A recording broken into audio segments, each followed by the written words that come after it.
carnaval, Kotamboli, place Nyos, message à Baïba qui fait son bon marab, Baïbi fait son bon machile, Baïbi fait son bon à 145 Bafano, Naba Polo, ceux qui vont monter la photo belé, monter la photo na belé, et ça va tout Baïba qui bon marab. Le 20 décembre, ça n'a pas de l'éternel. Et ça les a na comboté, et ça les a na longité. Il y a qu'un amont à niveau de vote. Il faut voter numéro 9. Bisous, tous ceux qui s'attaquent à l'autorité. Au contraire, ce sont des gens qui ont une officine obscure, basée dans un laboratoire, pour ternir l'image du président élu Martin Fayulu. Et le moins 5 millions comme 12 millions, le 12 millions comme 14 millions. Le peuple a comprendre que voilà, et ça va Kadiocha. Avion surtout, avionneur tout, même non surtout. Mais même à Fayulu, la paix a changé de camp. Même dans le la président. Les gens pensent que non, voilà, non. Le président Martin Fayulu n'est pas un tribaliste. Qui vous dit que tous les Kassaïens sont des talibans? Non. Les talibans, ce sont des gens qui ont l'idolâtrie. Il n'y a aucun candidat à la Bounia. Chilombo na Bounia le même jour qui est à Kisangana, Kimi. Katumbi a commencé à Bounia le même jour qui est à Kisangana. Nous sommes descendus à Bounia, on a passé la nuit à Bounia. Nous sommes descendus à Beni, on a passé la nuit à Beni. Nous avons écrit la lettre, on a déposé ça pour des formes. Ils ont dit non, voilà, on n'a pas vu la lettre. Tu as les sur la lettre, Moussous. Qui c'est réception. Après, on a pas eu raison. Voilà, entretien. Et nous demandons déjà, na général, parce que lui n'a pas encore eu le baptême comme Kassongo. Donc il doit prendre toutes les dispositions sécuritaires parce qu'il y aura des débordements. Ce n'est pas comme celui-là qui est venu dernièrement ici, il ne peut même pas remplir les places à 5000 personnes, à 2000 personnes. Drone et filmé, les images bio étaient là, on a vu ça. Tu sais, il y a Sainte-Thérèse. On a distribué l'argent comme les cacahuètes. Même moi, on a 2 ans, en 2018, on n'avait pas eu un candidat commun. Oui. Azouaki. Maintenant, qu'est-ce qui a fait que c'est censé pouvoir être? Parce qu'il y a une tricherie. On est que nous pouvons d'abord parler des candidats communs. Parlons d'abord, mettons d'abord la pression sur les règles de jeu. Cherchons d'abord la transparence pour les élections. Et ils ne veulent pas ça. Et moi, je vous annonce que notre titre comme le 20, il y aura des candidats qui vont désister en faveur de Martin Fayulu. Là, c'est un secret de polichinelle. Ah bon? Ils vont désister. Ça, il faut laisser au gouvernement parce que c'est à eux que nous avons adressé cette demande. Ils vont trouver des solutions. Nous avons posé le problème. Et voilà. Non, il n'y a pas de cas contraire ici. Oui. Moi, je vous parle, je suis en interne, je sais ce que sont nos besoins, je sais comment nous allons nous y prendre. Voilà. Mais ce n'est pas parce que quelqu'un a dit qu'il faut reporter, qu'il faut nécessairement reporter. N'oubliez pas que l'une des choses que nous voulons aussi réaliser, c'est habituer les Congolais à respecter les dates telles que prévues dans la Constitution. Et s'il y a une structure qui doit aider à ça, c'est d'abord la CENI. Le peuple congolais n'est pas naïf. Nous savons bien que non, Kadima est en train de préparer la fraude électorale en faveur de Chilombo et de son union sacrée. Kadima nous a rassuré qu'il y aurait l'élection le 20, non? S'il n'y a pas élection le 20, et Kadima et Chilombo, on va le mettre hors d'état de nuit. Voilà, il est impossible d'organiser des élections crédibles à la date où il n'est pas le seul expert à organiser les élections. On va mettre ensemble, on va mettre en place une CENI consensuelle avec des experts. Du temps, on a bouqué la transition. Transition, ça Kadima, transition, ça Chilombo. Chilombo, son mandat le 24 janvier à minuit. Donc c'est fini, il part. On ne va pas accorder même une seconde à Chilombo. Je vous rassure. Lui-même, il est là, il est en train de trembler déjà. Il est assis sur une chaise éjectable. Le peuple est en colère. Pensez-vous que c'est possible une transition sans Félix Tshisekedi? Non, c'est possible. Nous allons respecter la Constitution. Et Kadima, et le président du Sénat, et le président de la République, et tous seront hors mandat. S'il n'y a pas élection le 20 décembre, nous, on ne va pas suivre ce que Kamoulet va nous dire. Nous, on va appliquer la DS64. Et à ce moment-là, maintenant, c'est que Kadima et Chilombo voulaient que ça arrive, ça va maintenant arriver.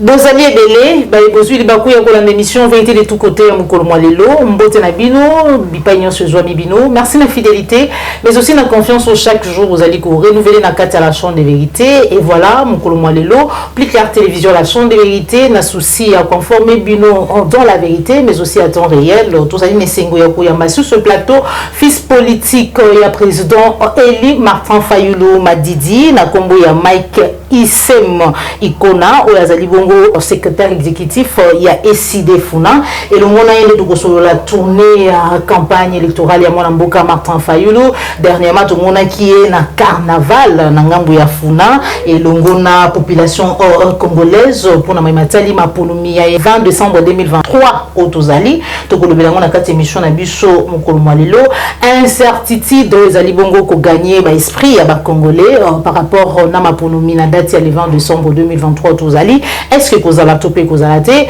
bazali koyamba yango lolenge nini au regard ya mai oyo Denika Dimo azali président ya Seni azali ko présenter na biso c'est sengeli to kenena transition bazali koyamba yango lolenge nini transition avec Félix Tshisekedi ou comment wana ezali masolo to kosona ka émission na biso mokolo mwalelo refus ya stade des martyrs bipai wa mwana mboka Martin Fayulu sengela ki akutana na peuple congolais pour être basolo la date ya le 17 décembre tozali réaction na bango télécharger application na yo Sendwave pezwa possibilité ya kotina misolo na yo na République démocratique du Congo sans frais de transfert de kotina de la kozwa yango na nzela ya M-Pesa na Orange Money topé na Airtel Money kobosa na te chance topé possibilité au plus clair télévision à PC na yo oyo nanu saleli Sendwave te au gagner $10 topé 10 € na transfert topé na envoi na yo ya liboso on qui tardé na kopesa les gens mbote na invité nanga mwana mboka Mike Isem mbote na yo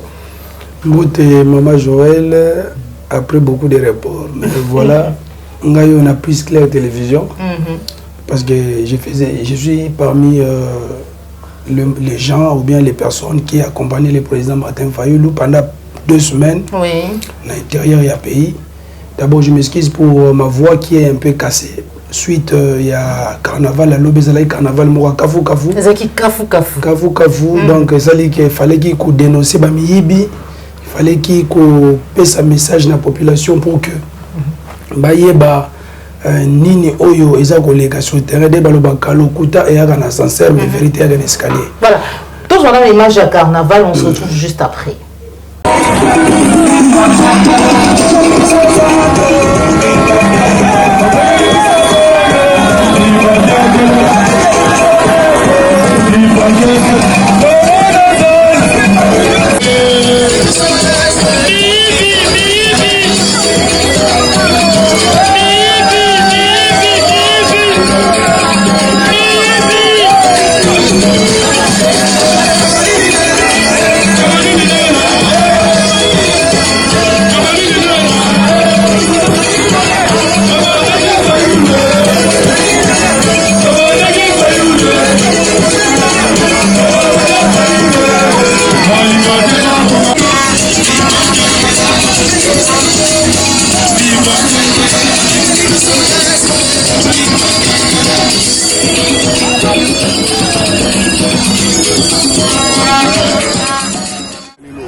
Lancement officiel, il y a campagne, il y a le candidat numéro 21, le commandant du peuple Martin Fayulu Madidi. Le bio qui ça, et ça qui timide, oh qui ça, et ça qui a malili. Les lois sont biso moko, ah on va résister bazao, va étudier bazao, va bazao, va responsable bazao, va jeune bazao, alors niveau les lots, on va dire carnaval, on tamboli place indios, message Baïba qui fait son bon marab, Baïbi fait son bon machilèche, Baïbi fait son bon 145 Bafano, Naba Polo, Yamana Bolo Batek, tout ce monde n'a pas photo Martin Fayulu. Ceux qui vont monter la photo Belé, monter la photo n'a Belé, et ça va Baïba qui bon marab. Moi, on a Baïba qui est un bon marab. Parce que Baïba même les policiers, même les soldats, on a un front bon marab. Le 20 décembre zala na carte électeur na yo ezala eza na kombo te ezala eza na elongi te yaka nango na niveau ya bureau de vote kana ya kovote numéro nini numéro nini soki baboyo vote yebisa bango nana pesa inga carte oyo bino te nana pesa bino te oyebisi bango bapesi yo carte mosusu asika sur place alosa nini partout bozali ezala carte na yo eza ya kobeba elongi eza te yaka nango na bureau de vote le 20 décembre oyo akovote moto akosa yo te le 20 décembre oyo toza kosilisa avec régime oyo ya badétourneur régime oyo ya bafinisseur toza komettre bango affaire yango wana bana kisasa balobi boye message ezalaka moko mokolo ya samedi biso nyonso tata mama elenge wawa étudiant rendez-vous wapi non non c'est rendez-vous wapi le 16 on a donc na cette Thérèse donc on met la bango ça fait 2 semaines pas fait ça biso stade de Martyr stade de Martyr ndenge ça on est ça na ba travaux alors que depuis 5 ans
Occidental,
Voilà, mon amboka Mike c'est mon fils politique et mon amboka Martin Fayulu. C'est quoi les secrets pour Bino, bas soldats, vous allez entourer mon amboka Martin Fayulu.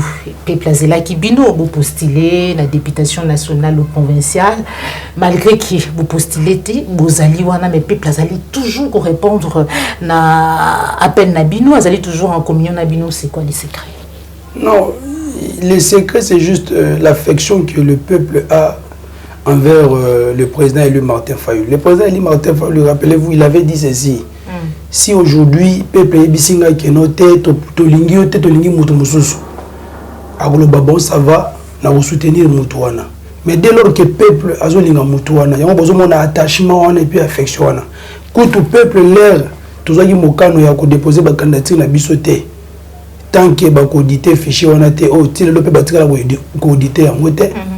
Peuple bayoka kimbela na biso siko tango toye koloba ete tokoki kotika peuple na biso bongo te ekozala lokola non assistance en personne en danger tolobi te mokonzi ya mboka le président Martin Fayulu atako biso to déposer bacandidature na biso te atako biso tozwi temps ya ko se présenter te mais comme bauti ko lancer électorat epai ya Kadima aboyi kosala audit toyoki mbela ya bayi catholique oyo balobaki ete tokosala surveillance électorale ya mwana mokonzi mboka le président élu Martin Fayulu et rappelez-vous sur demande à peuple nde akendaki ko déposer candidature na ye yango lelo azawana comme candidat président de la République le numéro 21. Voilà. Nini vous allez koloba concrètement na peuple pambate les lots vous allez comme na campagne électorale na ba candidat misusu les allez résumer na ba attaque na ba clash na kuswa na mekasi message nini obino vous allez comme na peuple o va pesa qui confiance lobby déjà na mona mboka Martin Fayulu pour taper ça y confiance wana lisusu biso maman Joël tout ça pour s'attaquer na mototé au contraire ce sont des gens na ba officine mo obscur baza ko kota na ba laboratoire pour nous ternir l'image le président élu Martin Fayulu. Au cas où 5 millions, 12 millions et comme 14 millions finalement, tout ça c'est un bon élément de preuve. Comment mon toit salarié locataire en 2018 après 5 ans comme millionnaire, salaire net est bien monté. Alors que en 2018 le président élu Martin Fayulu il était déjà millionnaire. Maintenant aujourd'hui les gens disent que non voilà, attaque intégrité naie, attaque combat politique naie, il colle 5 millions. Et le moins 5 millions comme 12 millions, le moins 12 millions comme 14 millions.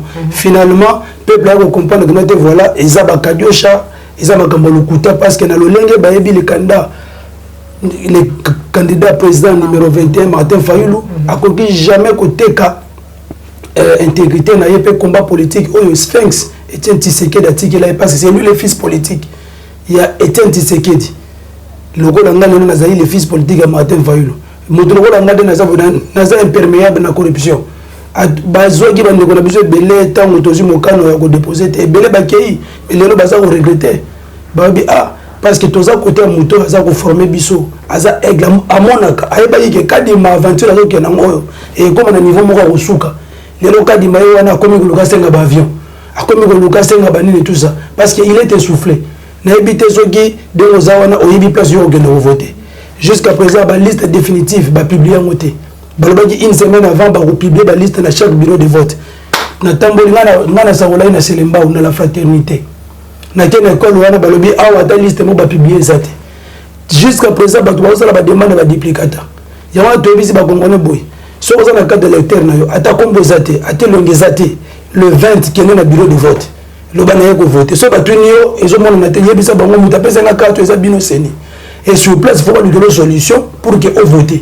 Donc, ça là, il bon parce que le peuple va la décourager. Là, va la décourager, va tout le monde pour voter et pour permettre de gonfler la voix dans la union sacrée. Mais le peuple est vigilant. Il y a une suite à surveillance électorale. Donc, le peuple le bien était non.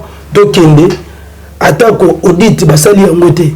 Attaque au Kadima, à ce qu'il y a une machine à bilocos. Pour nous la biso ba carte d'électeur ya mabe pour que tous à la décourager to kende te biso to kende ka le 20 il y a le 20 oyo nous allons en finir avec ce régime des exhibiteurs lobby na sala yi carnaval mo baya carnaval wana j'ai dénoncé les vols systématiques ba yiba mbongo à 100 jours bayibi mbongo chile gelo bayibi mbongo 141 territoire mama ngana tambeli na kena ina buta na kena isiro président il a tuni bango 141 territoire habité a to kana ba panneau moni balance moni ka panneau zo mona oyo ya mona de 145 territoire aucune route asphaltée il y a pas d'eau potable il y a pas d'électricité donc et c'est là qui pensa to comment l'intérieur à pays pour que to yeba si réellement makambo ba yebisa biso na gicha za bongo mais que tina kana nga kureza te to yebi kana kana nga ba biso to lié to tondi to komo luka mai bazo la biso mai ya nini ya libulu parce que même ba bidon mai ya plastique na kana ngezate bidon mai ya plastique na kana ngezate apparemment campagne mon amboka Martin Fayulu Izuiko Koso tout le monde qui au secrétaire général de Vos Kitoko Abino a décidé ko dénoncer maïma komela qui mon amboka Martin Fayulu na ngambu ya katanga alors que singela qui aya équipe ya campagne où il avançait qui déjà est-ce que c'est déjà résolu? Non maman balobaki ki ono Fayulu za na mbongo te yango alobi ki ono a ko déposer candidature te Fayulu ki ko déposer candidature a foutu caution Fayulu a bandé campagne. Avant la campagne, le président lui Martin Fayulu, nous avons loué un avion, un jet de 18 places. Un mois avant le début de la campagne. Peut-être nous avons loué un jet privé de 18 places à partir d'Angola. Surtout totalité de l'argent versé. Avion, on a les joueurs qui prévaient, le président il fallait que les banques de nos villes. Avion était société de bibliothèque tout au de avion 9 places en attendant qu'il y ait parce que dans ça on entretien tout le président il m'a dit qu'il y a un avion 9 places biso tout au tigalaki akeka yene molongo ene maman Esther la première dame que je salue ba comme kuna ba ke ba gata ba zo pona ba rezo avion ba comprendre était avion oyi otika bango et décoller et zongi Kinshasa le président il m'a dit Fayulu azonga na nzela mai là je vous l'ai dit Azwa canot rapide, ils ont fait 10 heures. Nzela wana, nzela ba nyoki ba mobondo. Mais comme azam muto peuple lingi, ba mobondo ba moni ba bité wana pour poser les Martin Fayulu. Il est passé, il est rentré avec beaucoup de risques parce que objectif na bonga nini. Dès l'entame il y a campagne na bande de ville, ba bloquer parce que na bande de ville avec une info. Si ko avion on pose que akenango. Comment se fait-il que bagata a rezo yango? Bino pour rappeler yango et Balobi que l'avionneur avait subi la pression qu'il puisse retourner à Kinshasa. Après, avion, le jour où il a prévu que le Bouta, avion y était. Si tu as commis sur le proche, il y a un événement qui s'en allait. Il y a le directeur de campagne, le président Martin Fayulu, le président nous a chargé, il a dit Mike Boken, il a un billet à vol ordinaire. Parce que comme tu as raté ici, tu as raté Bouta, tu as raté qui s'en allait. Tokendaki na nini na onini na c'est to sali réservation ya ba billet to sombi ngo yalaki à la hâte curieusement les mêmes jours na buto to sombi ba billet nde avion ya ko ya na Kinshasa les reye to kena ngo kisangani buta isiro bunia to kena ngo beni oisha to ko zonga Goma Bukavu Kalemi les zongi Kinshasa les 4 to ebisi ba pilote boya to kena ko loger bino comme ça les 6 to kena mbandaka avion on a les 5 ils ont mis Luanda depuis avion on a les 5 et à la zone de Kinshasa to comme maintenant obligé il y a louer avion musu to louer avion musu nous avons versé beaucoup d'argent to louer Malou aviation et j'ai biso ke na biso na Mbandaka to comme na Mbandaka au cabinet zati et résime basuna biso na cabinet permettre biso to comme boende là to comme boende il fallait to que mbamo lisala les jours voilà to te lisala te avion automatique ya Malou aviation bioté to ke basa toujours aux abino et que basa on pas ba détournement et aux à Kinshasa. On a passé la nuit à Bouindé, les plus grands forêts. Il n'y a rien qui est fait à Bouindé. Moi, je suis de l'Équateur. Quand je vis la province de l'Équateur, je suis M. Kitingaï. Vous avez la tête, parce que tu as ma boulou. Première dame, maman Esther Fayulu, a ma boulou. Mais qu'est-ce qui se passe? Pendant que les gens ici vous trompent, que nous voilà, 145 territoires, c'est faux et archi faux. Donc, monaki, l'air de au comme bonne, tout le monde est souhaité, avec la besoin de jouer, pendant que nous avons déjà vexé l'argent. Et était. Donc, comme il est 7, il fallait tout comme les salles. Avec joué, dès que vous louez sur Nini, Gomer.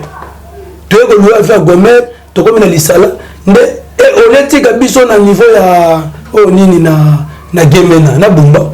et le BOT tous en carburant ah tu vois que l'Ouest va nous partir à Kinshasa parce que Kinshasa stock est belé carburant le BOT gouvernement à Chilombo va réquisitionner va carburant ni au soupo na ba avion na bango alors que cet avion là devait venir nous prendre à Misala pour qu'il y ait un bus dans le Lubumbashi samedi to qu'il y ait l'Ouest to à Kinshasa na minute na Lubumbashi population ils ont osé la président Eli Martin Fayulu pas possible so comment le président Eli Martin Fayulu tina mokola lobby aller na Kinshasa parce que tous les avions loué avion zate ba avion nio surtout ba avionneur tout ba ibisi bon geno même non moto nio surtout mais comme même Fayulu té la paix a changé du camp la paix a changé du camp na Lodja na Kabinda bato bazola na aéroport chaque jour vous avez le président Eli Martin Fayulu le président Eli Martin Fayulu dit pas de problème toke na niveau ninde na mokolo lelo je vous annonce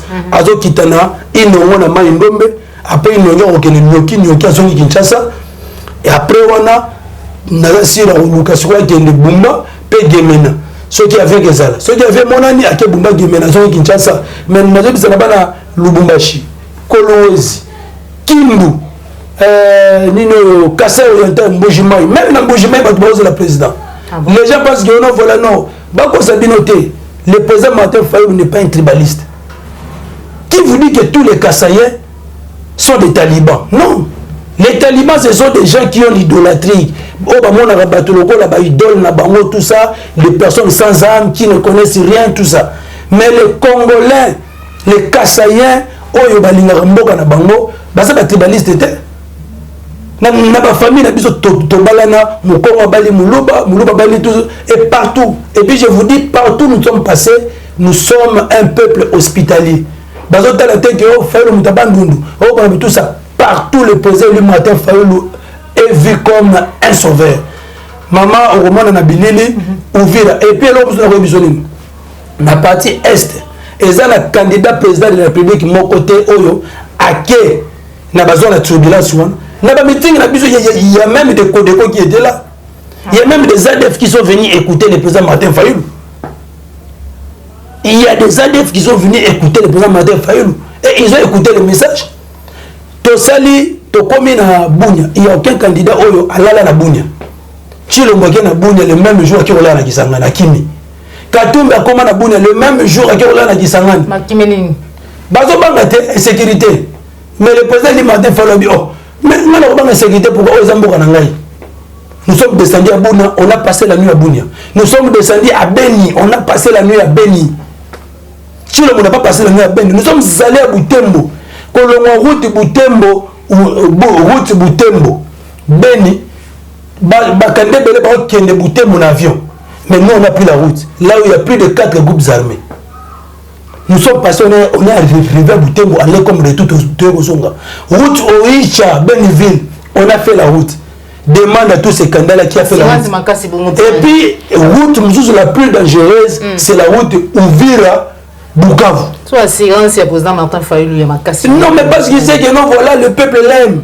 Les gens là qui ont pris les armes là, c'est à cause de hold-up électoral à 2023 et 2018. Est-ce à 2018, toi tu as vu les M23?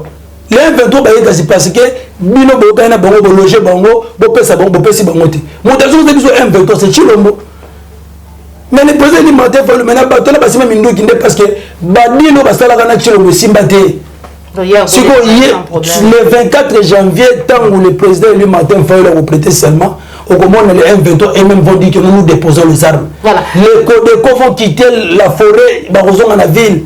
Voilà. Yamboto Komawana, Namaïmatali, incertitude Yamaponomi, bien que les jours où ça a été le 24 janvier 2024, le président Martin Fayulu va prêter serment. Nous avons une image, un meeting, Yamona Mboka, Martin Fayulu, Nangambou Elisala. On se retrouve juste après.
Maki Fayulu akosala nini?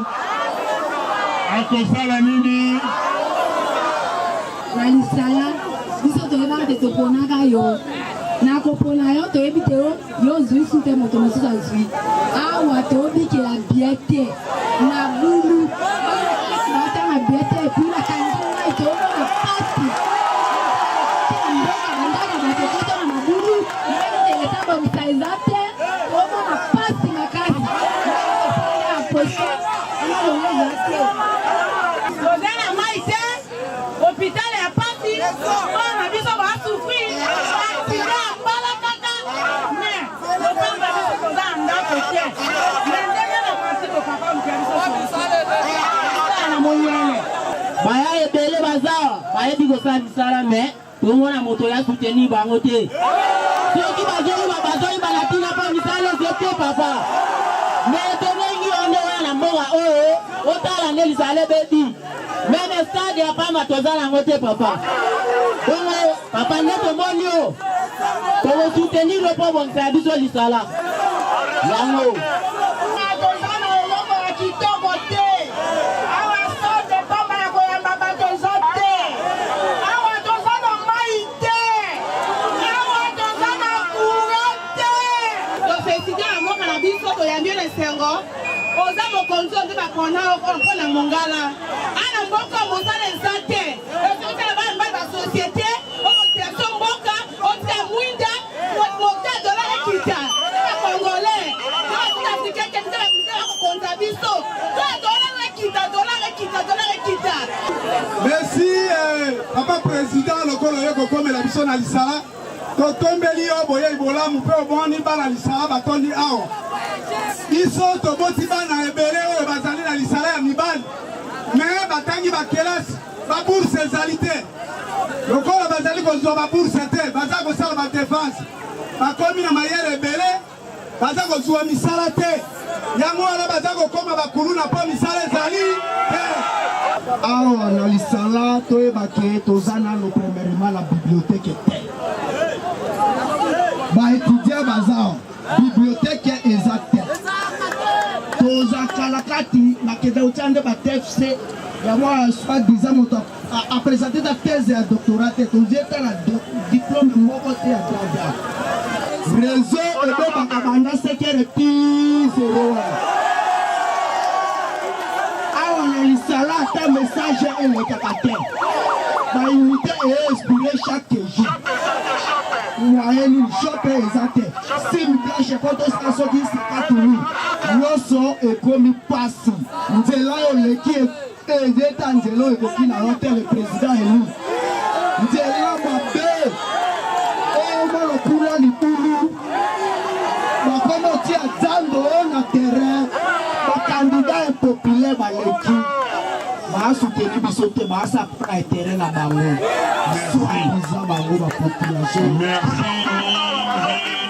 mpona tolongwa lisala tokoma Kinshasa eza na pasi yo ozwi masuwa na yo olobi te te biso tozwa mpona tovote yo mpona biso tomata na masuwa na yo me bolukela biso masuwa ya biso ya leta ngoki ezalaki bakokolo na babodimi banini mpona bobutu tata kutubangu wazabanga maloba ya biso mpona biso bavoyageur yango wana ezake biso mais avant voyageur avant okende namoni kambi nanga nasalaki yango na lisala iyo molimo mba Michel yango nato elisa ngai banekananga na Kinshasa bamona moi eza bongo nakovote yo besolo soki nakopesa karte na ngai nakotikela yo mbala moko likambo moko Mobutu atikela biso wa unité nationale Congo ekolobo Congo ekolobo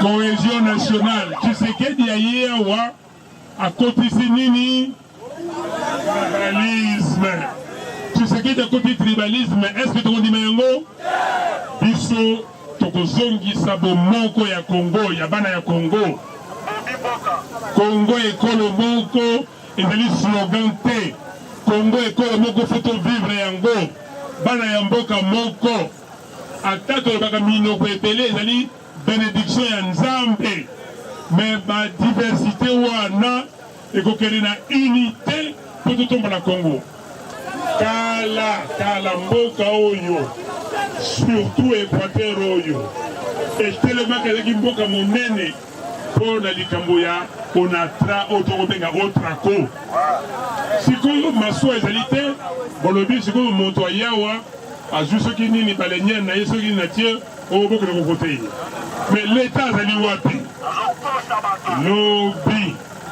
lobi makambo wana tobengi ba infrastructure c'est-à-dire infrastructure routière banzela infrastructure portuaire makambo oyo mpona okende na mai baport infrastructure aéroportuaire ba aéroport nzela oyo mpe ya masini mpa ya kotia yango fo totia fo ezala toyokani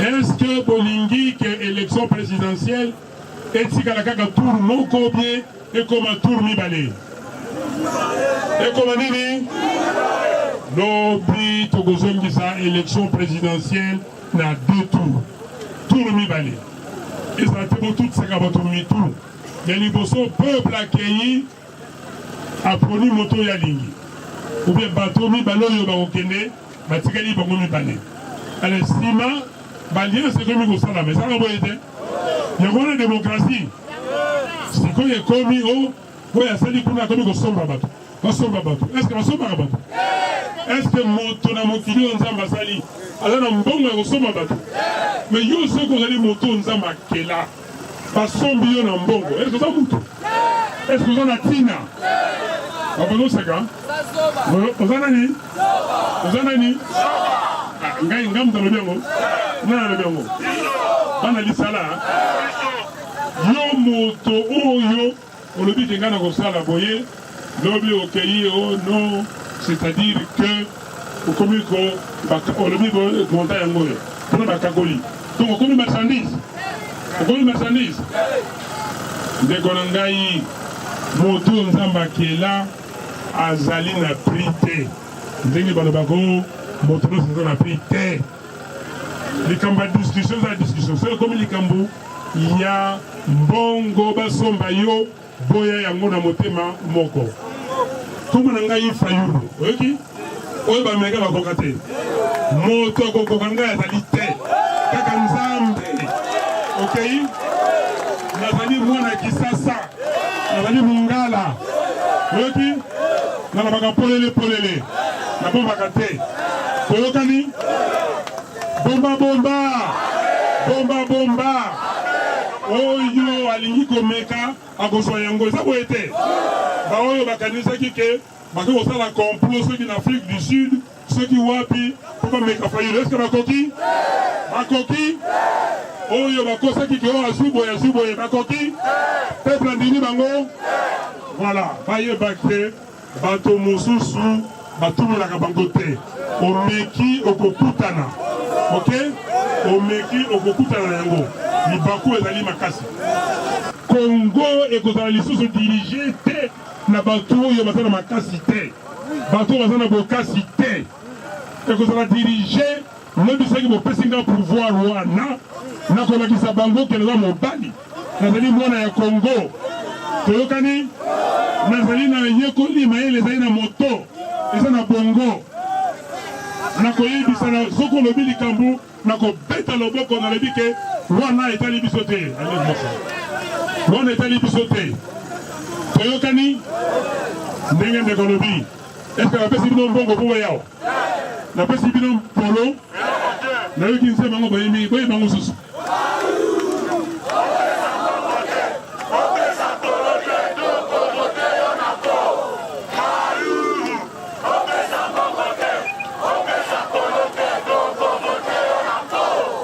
merci mingi bandeko na ngai na nkoa omoni lingala mpenza ya malamu Fayulu opesa mbongo te yo opesa mbongo te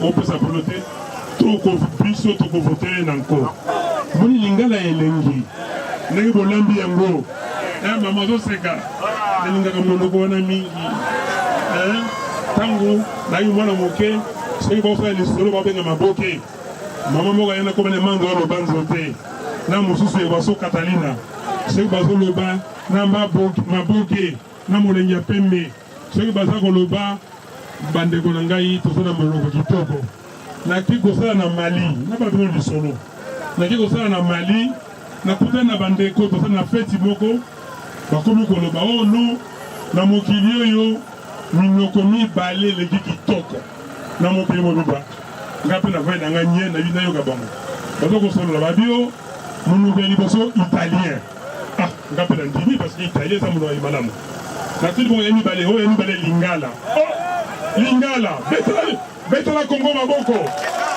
betela Congo maboko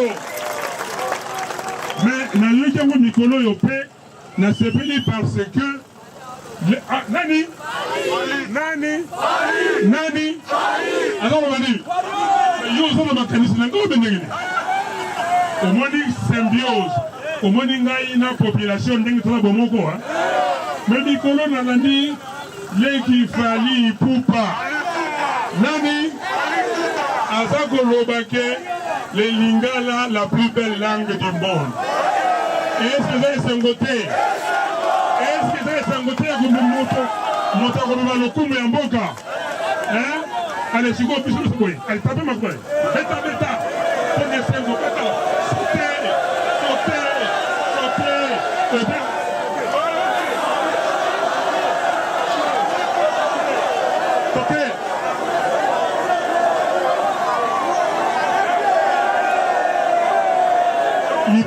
il peut pas y avoir un aigle. Vous voyez bien moi. Nani.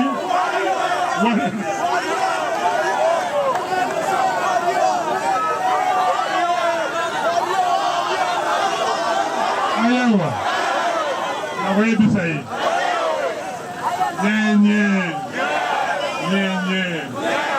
Les alliés Sengo Kozana Bandeko.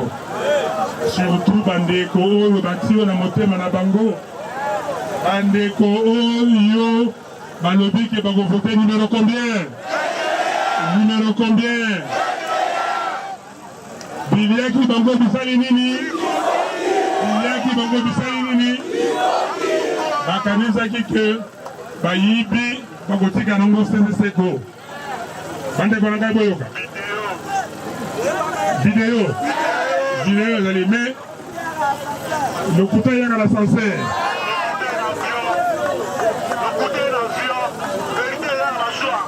lokuta ye na avion vérité ye na maswa mais vérité ekokoma ntango ekokoma esali nini ebomi lokuta ntango tozokenda kuna on nous oblige babimisi badepute na baprésident, que ce soit député national, provincial ou encore le candidat présidentiel. Dans le lobby, pona moto yoko pona. Babi, na yoko pona te, na yoko saka d'électeur. Babi, sabiso bon. Tiens la lomia moto. Par obligation. Tiens. Donc ça, la nini président. Nakawana. Merci beaucoup. Merci. Bolobie. Apazi makita.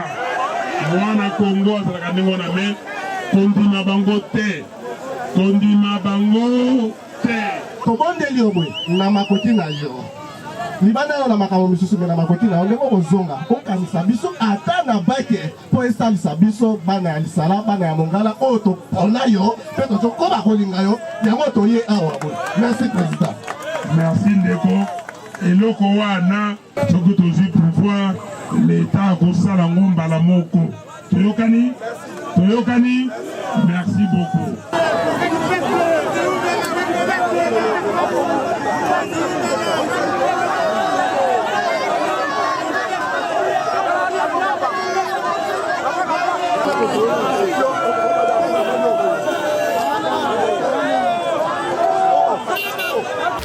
Voilà, le balandi appliqué à la télévision, au lundi, président Martin Fayulu, na population congolaise, Nangambo Alisala, beaucoup ça la campagne.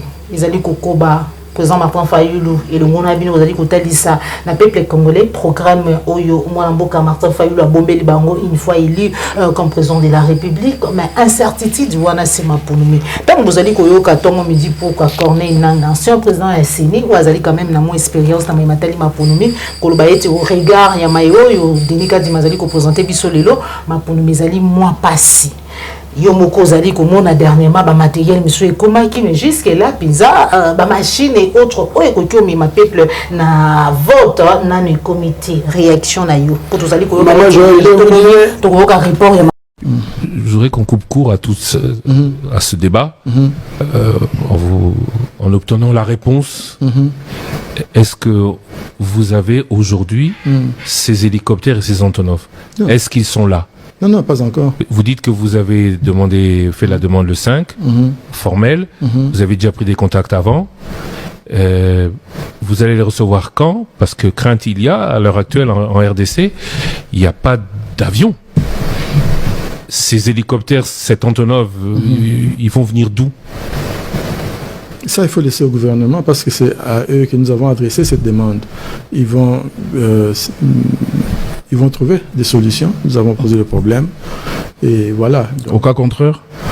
Non, il n'y a pas de cas contraire ici. Non, mais bon, si jamais il n'y avait pas... Non, je ne vais pas spéculer. Ça, c'est vous qui ne voulez pas spéculer, mais au regard de la situation actuelle, les aéronefs ne sont pas... Non, écoutez, nous avons écrit au président de la République. On n'a pas écrit à n'importe qui, donc il va prendre ses responsabilités. Dans les contacts avant, il vous a dit que c'était disponible? On vous avait assuré qu'il n'y aurait pas de problème de disponibilité d'aéronefs? Nous en avons parlé et nous lui avons soumis nos besoins. C'est tout ce que je peux vous dire à cette étape. Et moi, je sais que l'essentiel sera fait. Donc, s'il y a problème, si c'est pas possible, la faute n'incombera pas à la CENI, c'est ce que vous voulez nous faire dire, mais au président de la République ou au gouvernement. Ça, c'est une façon de voir que je ne partage pas. Pour moi, je me dis, nous avons toujours eu des relations de collaboration avec le gouvernement du pays. C'est eux qui financent ces élections à 100%. Et je vous ai dit que pendant l'enrôlement des électeurs, nous avons eu les avions de l'armée du pays. Aujourd'hui, nous leur demandons cette assistance. Je ne vois pas pourquoi je dois être négatif par rapport à ça. Monsieur Denis Radima, est-ce que la réponse à toutes ces interrogations, ce n'est pas démystifier la date du 20 décembre? Certains candidats présidents, lors de la dernière rencontre, ont clairement exprimé le vœu de voir justement un petit glissement qui va permettre à la CENI de bien travailler et d'organiser les bonnes élections. Pourquoi vous acceptez de travailler sous cette grande pression alors que le temps est contre vous et joue contre vous, alors que vous pouvez tout simplement pousser les élections, appeler les acteurs pour, de manière consensuelle, opter pour cette option? Ça, c'est leur point de vue. Un candidat qui vous parle de nos difficultés, il faut comprendre qu'il le fait à partir de son point de vue, à partir de là où lui il se situe. Moi, je vous parle, je suis en interne, je sais ce que sont nos besoins, je sais comment nous allons nous y prendre. Voilà. Mais ce n'est pas parce que quelqu'un a dit qu'il faut reporter, qu'il faut nécessairement reporter. N'oubliez pas que l'une des choses que nous voulons aussi réaliser, c'est habituer les Congolais à respecter les dates telles que prévues dans la Constitution. Et s'il y a une structure qui doit aider à ça, c'est d'abord la CENI. On a parlé de logistique, mais on n'a pas fini de parler de finances. Il y a quelque temps, c'était 270 millions, je crois. Aujourd'hui, vous êtes à jour de paiement. Financièrement, vous êtes en règle avec le gouvernement. Vous avez les moyens que vous avez demandé pour organiser ce scrutin? Écoutez, les moyens ont été reçus. Ce n'est pas la totalité, mais avec ce que nous avons, nous pouvons très bien avancer.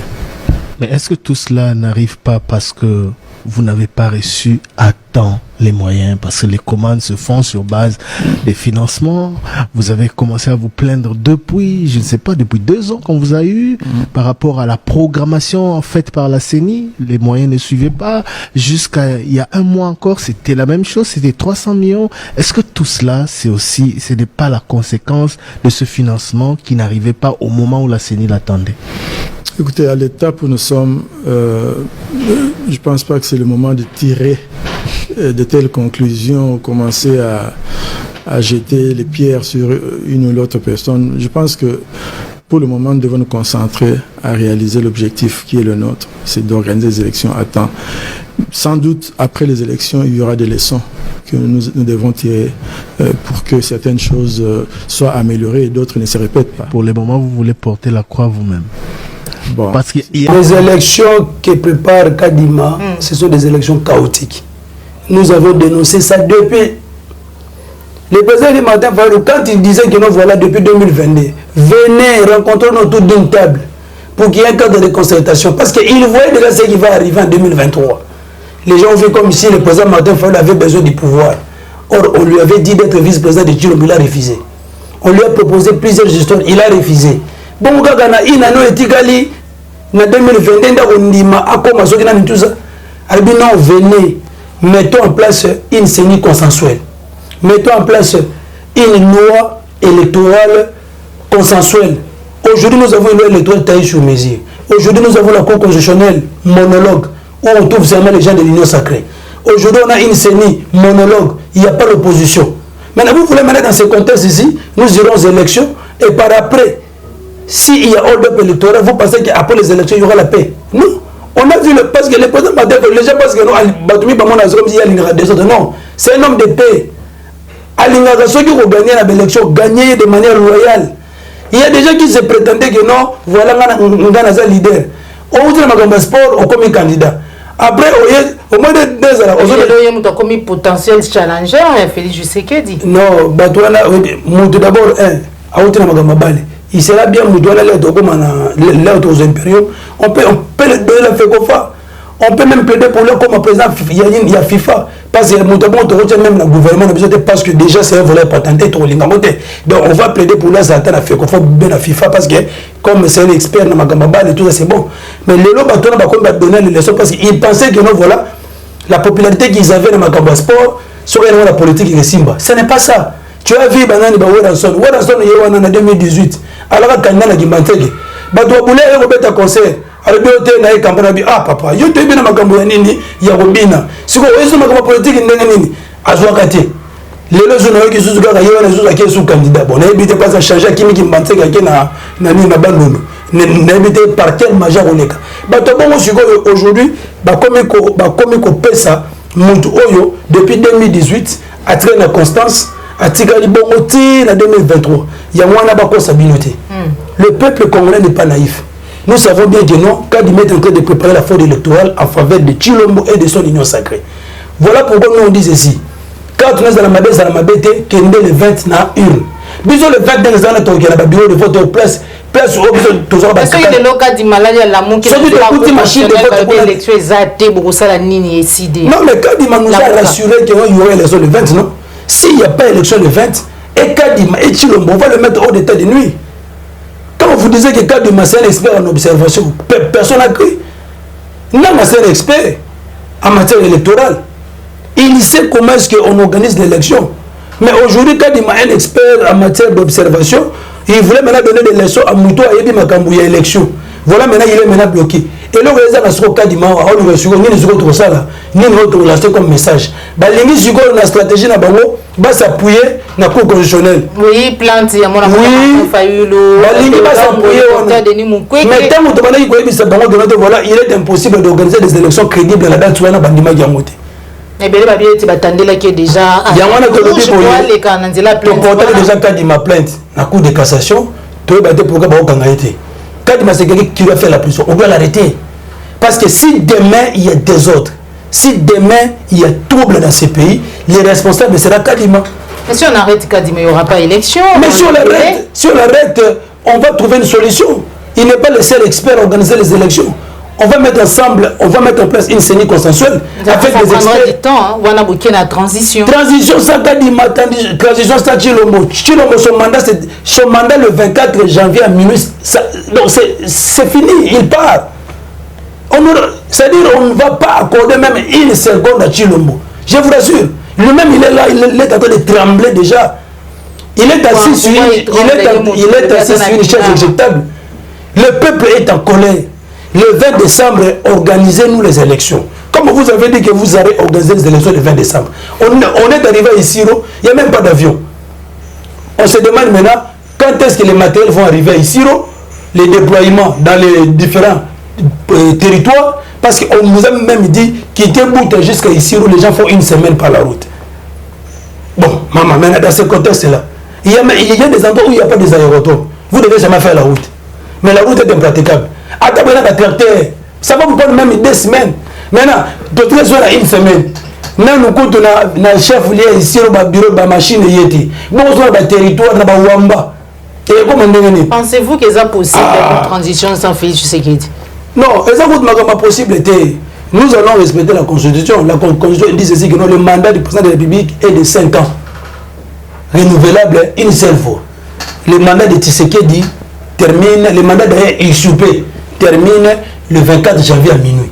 Ce qui mandat de Sili, en vertu de quoi on peut c'est 1 jour, 2 jours. Kabila Zala Imaël, avant de commencer l'élection, à Sotara déjà premier, à Komikoluka, Nasoana, Papa Tshisekedi, tout apaisé, tout ça. Mais tu le moment maintenant, lui, il veut nous prendre comme des petits enfants, qui tout comme on a date après ce que c'est pas lui, c'est ni professionnel, mais c'est lui qui a mis Kadima. Qui a passé Kadima la CENI? C'est Tshisekedi, non? Comment ça?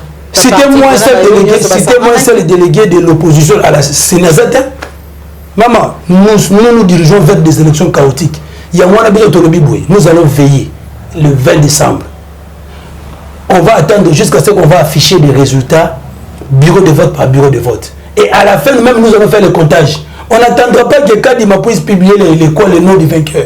Nous-mêmes, le peuple, nous allons déjà connaître le vainqueur. Avant même que Kadima ne va que confirmer ce que nous, on va déjà publier. Oh, comment ça, c'est ni parce que nous allons déployer les témoins dans tous les bureaux de vote. Les observateurs seront là. L'église catholique va envoyer des témoins, va envoyer des observateurs. Et Kadima, aux alogos la nangate, quoi banayi aux élections une semaine, Kadima dengazana, à l'occasion de façon que beaucoup vont voter le 20. Avant minuit, il faut publier parce que ce gars est lali et comme il lobby et Sili.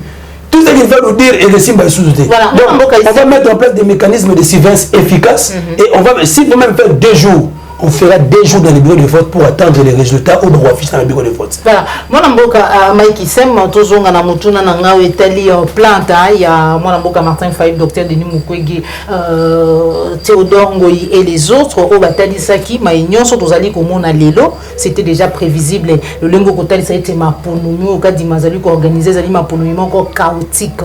Batali saki était sengelaki na kadima asala makambo le lenge lungobani. Ce qui lelo cour constitutionnel va décider balobi était voilà au regard il y a plainte il y a bande konabiso voilà nous avons décidé de boyi maponomi mabe makasi sengé na seni à revoir tout passer la makambo lenge lungobani ça va retarder. Mais la constitution est claire, non? Si le président de la République n'est pas là, il y a le président du Sénat qui doit assurer l'intérim pendant une période bien déterminée. C'est la constitution. Parce que là déjà, maintenant, il se poserait maintenant un problème. Et le président du Sénat, et le président de la République, et tous seront hors mandat.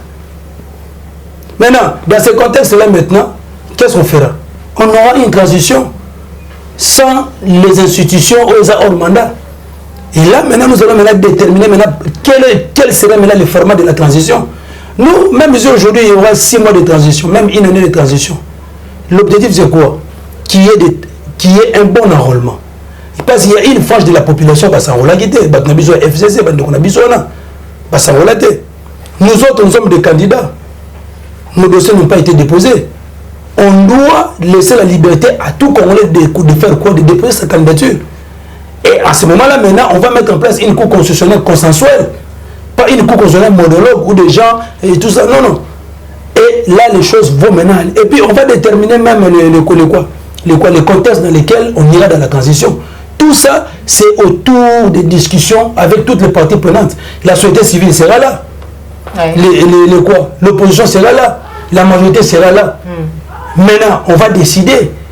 Et, par exemple, si on dit, bon, voilà, pendant cette période de la transition, on donne ça à la société civile et que celui qui va gérer la transition ne sera pas candidat. Il n'y aura pas de problème. Mais là, si vous osez seulement dire que non, voilà, non, on n'organise pas des élections parce qu'il y a rapport et que vous dites que non, voilà, Tshilombo doit être là, je vous dis, madame, et Tshilombo et Kadima vont partir maintenant des groupes de force. Là, on va maintenant appliquer l'article 64, qui est constitutionnel.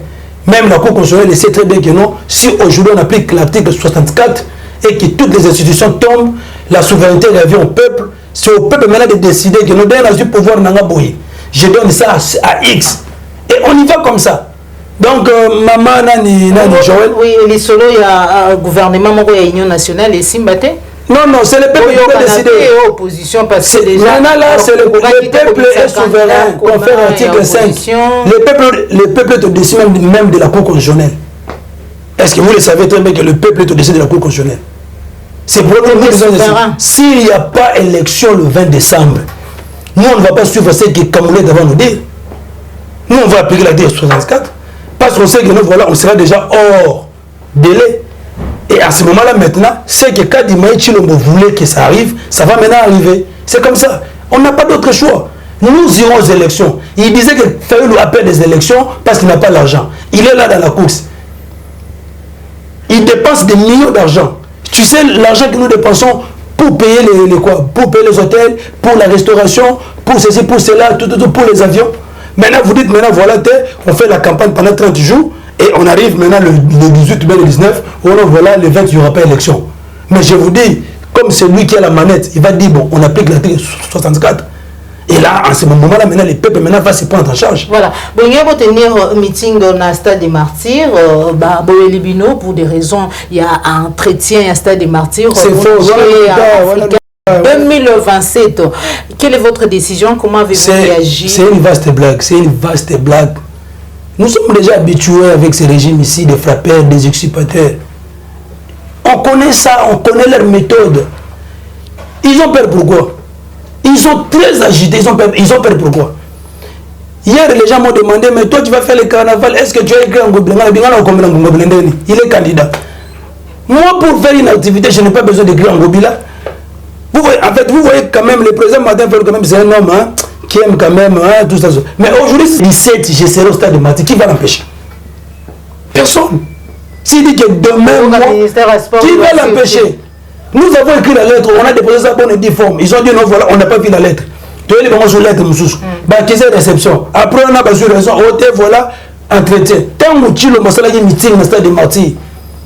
Est-ce qu'entretien, comment est-ce que moi, je voulais organiser un meeting avec les directeurs de campagne, avant même les 17, les 10. Malheureusement, les salariés ont un déplacement. Natata Raphaël. J'ai même envoyé les gens pour aller se renseigner. Ils ont dit non, il faut d'abord écrire une lettre. Quand j'ai demandé au président, il m'a dit non, arrêtons ça, écrivons seulement pour le stade de Martyrs. On a écrit, ça fait 2 semaines qu'on avait écrit. C'est maintenant hier qu'on nous répond que non, voilà, hier on doit faire les travaux. Quels travaux? Voilà pourquoi le président Elie Martin Fayulu, comme je vous disais, c'est un homme de paix. Parce que quand le président Martin Fayulu dit une chose, le peuple écoute. Comme il veut la paix, il dit bon, ça va, on a la bateau rendez-vous quand le 20. Qu'est-ce qu'il a dit? Ok, ne faites rien. Moi, lorsque je vais rentrer à Kinshasa, on fera les meetings à Sainte-Thérèse. Et là, vous allez maintenant voir les débordements. Et nous demandons déjà. Général parce que lui n'a pas encore eu les baptêmes comme Kassongo. Donc il doit prendre toutes les dispositions sécuritaires parce qu'il y aura des débordements. Ce n'est pas comme celui-là qui est venu dernièrement ici dans Nino. Alors qu'on ne peut même pas remplir les places à 5000 personnes, à 2000 personnes. Drone et filmé, les images bio étaient là, on a vu ça. Et aujourd'hui, les images bio. Les images bio. Nous, ce sont des images bio, sans les villes. Et tout ça là direct. Partout nous sommes passés, il n'y a même pas de problème de plein. Il y a des gens pour amener. Tu sais, Mikolo il y a Sainte-Thérèse. L'argent c'est moi soki bapesa kataki non na gouvernement atongela taba na tchangota marché moko moderne. Tout ça est bien. On a distribué l'argent comme les cacahuètes. Même moi, on a 2 ans, même les mineurs, les petits enfants, il y a des gens qui peuvent les 16 ans, qui peuvent les or, je moi, on a 10 ans, il faut arrêter. Il y a des majeurs qui ne sont pas voter. Et puis, or, les mineurs ne votent pas. Donc, terrain Sainte-Thérèse, terrain a moins de capacité au moins 5000 personnes. Il y a moins de 1500 personnes. C'est la honte. Mais Moutabongo, voilà, le président lui Martin Fayoulou, Azana Simanaï, sur base de quoi? Mais quand même, ils à la reconnaissant. Hier, c'était Martin Fayoulou, ils ont fait des louis. Non, hier, ce n'est pas eux qui ont soutenu Martin Fayoulou. S'il y a eu candidat commun de l'opposition, c'était le peuple qui les avait dit que nous voulons que cette fois-ci vous allez ensemble. Mais l'initiative le candidat commun en 2023, et on dit le peuple était. Est-ce que vous avez demandé au peuple que notre peuple a dit non, nous vous demandons de vous réunir? Non. En 2018, c'est le peuple qui a demandé à ces leaders-là de se rencontrer pour désigner un candidat commun. C'était encore place enseignement. Mais en 2023, mais il fallait interroger le peuple. Le peuple jusque-là, il sait que non, notre candidat commun, notre président, c'est Martin Fayoulou. Au lieu d'être humble, de reconnaître que notre voilà, parce que vous dites que non, voilà, on va trouver un candidat commun. Oui, c'est bien, les candidats communs, on peut les trouver. Maintenant, en 2018, on n'avait pas eu un candidat commun. Oui. Azouaki. Maintenant, qu'est-ce qui a fait que ça s'est pouvoir? Parce qu'il y a une tricherie. Au lieu que nous puissions d'abord parler des candidats communs, parlons d'abord, mettons d'abord la pression sur les règles de jeu. Cherchons d'abord la transparence pour les élections. Et ils ne veulent pas ça. Ils se précipitent seulement candidat commun. Oui, on peut te désigner candidat commun. Même s'il faut le derrière vous. Les gens vont te voter. Mais avec la tricherie que quand ils mettent en train de préparer, même à temps aujourd'hui, on les gâte. Mais c'est ça le problème. Et diminuer les chances. Et diminuer les chances, c'est parce qu'on a déjà un candidat commun qui était déjà connu depuis 2018, qui reste jusqu'aujourd'hui, c'est Martin Fayoulou. Il fallait juste être humble et dire que non, voilà, besoin de soutenir. Ça les blocs, mais ici, arrêté. Et moi, je vous annonce que non, Tito comme le 20, il y aura des candidats qui vont désister en faveur de Martin Fayoulou. Là, c'est un secret de polichinelle. Ah bon? Ils vont désister. Il y aura des candidats qui vont désister en faveur du président Martin Fayoulou. Parce que les gens, au salon de l'ONG, au candidat. À comme la balle, faut le faire comme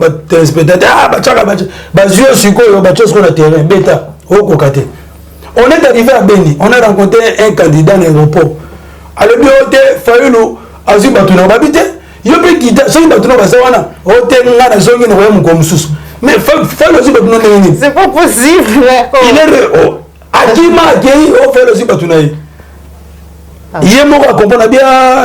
je me suis trompé. Il y a des gens qui pensaient que voilà, à l'Est, ils vont faire le plein plus que Fayoulou. Mais ils ont vu que non, Fayoulou maintenant, plus que même leurs originaires. Félix, ça qui plein Qui ça? Rien du tout. Les jours que nous, on était en train de partir à Kalemi, on a vu comment les chats de l'Union sacrée arriver. Même place où tout ça, la meeting, Sambongo, Saint-Loko, Bango, Bakomagi, même pas la moitié. Les images réelles, moi je les ai ici. Les bio. Oh, j'ai des images réelles ici. J'ai des images réelles ici. Merci beaucoup, Mme Boga, à Mike Issem pour nous passer le moment à recevoir message na yo na baignon so bazwili bakuya kolanda yo onga na linga mingi mingi tuna mutuna ya pesa bandeko balandi plus clair télévision ba congolais. Trois bonnes raisons o esengé na bango lelo ba revoter to ba voter Mme Boga Martin Fayoulou. Malheureusement opposé na Souka, on n'a pas parlé de programme de gouvernance. C'est-à-dire nous avons un programme qui était adopté en 2022 lors de notre deuxième congrès. Okay. Tozana 18 défis à relever pendant 5 ans. D'accord. Nous on a 18 défis à relever. Okay. Mais je vous parle seulement de la fondation parce que pour construire l'édifice, on commence par la fondation. Nous avons 4 prérequis. D'accord. Première chose, ça sera d'abord l'intégrité territoriale et la pacification totale du pays. On ne sous-traite pas la sécurité par les armées étrangères. Nous allons réformer l'armée. Nous allons l'équiper. Ça ne sera pas pendant 1 mois, 6 mois, comme le disent certains candidats, des aventuriers. Nous allons réformer l'armée pendant 5 ans. Après 5 ans, nous aurons une armée formée, équipée et moderne. Donc, pendant cette période-là, il y aura la paix, il n'y aura pas de sécurité. Nous allons éradiquer tous les groupes armés que vous voyez, que ce soit à l'est, que ce soit à l'ouest du pays. Donc, c'est-à-dire pour qu'il y ait l'intégrité territoriale et la pacification totale, on doit réformer notre armée. Deuxième chose, c'est-à-dire deuxième prérequis, c'est quoi? C'est l'état des droits et la légitimité du pouvoir. La force doit rester à la loi. Personne ne sera au-dessus de la loi. Et si tu veux être réellement légitime, il faut que au une émanation à peuple. Nous allons marteler là-dessus. Troisième chose, c'est quoi? C'est la cohésion nationale. Nous sommes contre le tribalisme, contre le népotisme. Et là, on a ces plans dans Mobutu parce que la biso moko. Il y a moins appelé le président Limaté le candidat de la cohésion nationale. Partout il passe, il dit ceci, Congo et Kolobo Moko. C'est-à-dire nous allons mettre en place un mécanisme, un comité de cohésion nationale pour prévenir et résoudre les conflits internes. Moulouba Rokenofana na Bandundu, Moutabano Kenofana na Kassai et Sigato Lingi. Quatrième fondation et la dernière, c'est la gouvernance intègre. Mboke Kofi Pona Moyibi. Lobi la dénoncé yango. Nalbi boye. Mbongo ramo ba yibaka ba policier, ba étudiant, ba mama bi popola. Yango na ba zui yango na 2023, ba komisi ki sasa salité na ba banderole. Bandale komi salité, maman ba Joël Tala, bandale salité. Ba panneau par-ci par-là. Mais les gens me disent que on a tout le monde ba visibilité personnalité. Bon comment on est parce que bato ba osala ba biloko wana bato ba yibaka mbongo ram. Mbongo na ngana ya ram ba yibi yango. Alors, les mêmes gens viennent en 2023 nous faire des banderoles, nous donner des 10 000 francs et vous allez encore voter ces gens-là. C'est pourquoi je vous dis, nous dans la gouvernance intègre, il y aura tolérance zéro corruption. Attends, qui sont dans Yibi, attends, un fils politique, je ferai prison là-bas. Il y a des locaux là, le Mouyibi, Bini Baché, ministre. Chez Fayoul, c'est pas ça. Il y a un scène, il y a Congolais tout. Ceux qui 4 fondations, tu mets en place, il y a un autre qui a besoin déjà là. Si tu as la deuxième année, troisième année, tu as réalisé ma cambo sur le biwana. Et puis, le sous-sous, je parle sur la réforme institutionnelle. Nous avons dit ceci, nous sommes pour la double nationalité. Le président Martin Fayulu, il a dit il est pour la double nationalité parce qu'il y a des Congolais d'origine, au Bafanda dans la poto, à ça, on a posé à Mboka pour investir. Après, on a posé à Mboka pour m'appeler député. Mais il a la double nationalité. Il est allemand, il est congolais. Il est français, il est congolais. Maintenant, ce sont nos frères. Ils contribuent beaucoup dans notre pays. Qu'est-ce que maintenant on doit faire? On doit faire la réforme institutionnelle, c'est-à-dire on doit mettre une loi où tout Congolais peut avoir une ou deux nationalités. Mais à l'exception d'avoir une nationalité de 9 pays limitrophes. Tu ne peux pas être Congolais et être Rwandais. Tu ne peux pas être Congolais et être Burundais. Tu ne peux pas être Congolais et être Brazzaville, non. Mais tu peux être Congolais et être Nigérien, tu peux être Congolais et être Angolais, tu peux être Congolais et être peut-être français. Il va payer agresseur. Ce sont eux les pays agresseurs et on n'a pas confiance à eux. C'est un peu ça. C'est pourquoi nous avons une chose à vous dire. Les samedis 16 Oyo, tu as la biso surtout na Sainte-Thérèse. Après avoir coupé la biso, la biso stade de Martyr, comme le président Limaté Fayulu, c'est un homme de paix, il n'a pas voulu, avant les échéances électorales, échafouer Salama. En limite que le salle na Sainte-Thérèse, oh Sainte-Thérèse, ils ont la capacité na aider. Même il y a des forces qui tombent à Sainte-Thérèse. Mais comme place monsieur Zati, ceux de ceux qui ont tenté la fabrication de travaux, il y a un tobi bobana qui bisika nyosu bozali.